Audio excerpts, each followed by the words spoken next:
So if you want to do basically laser straight lines when prepping a block, or this is really a method you could apply to, you know, a lot of different things, I guess you could say. First, you need a quality tape. You need to have your surface prepped clean. That way you have adhesion, obviously. But just take your rubber mallet, quality tape, and start working your way around what you don't want painted.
Work your way around.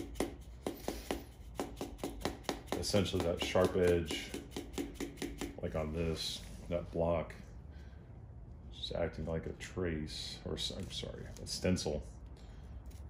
And you just go around, finish this guy off. There you go.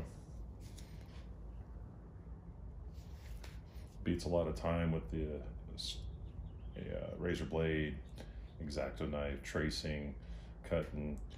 I mean, yeah, you're gonna have a couple of little imperfections, but for the most part, I mean, it is nice and smooth. It'll look great. It's a method I've used for probably 20 years now. Yeah, it's phenomenal. And that's how you do laser straight lines for paint.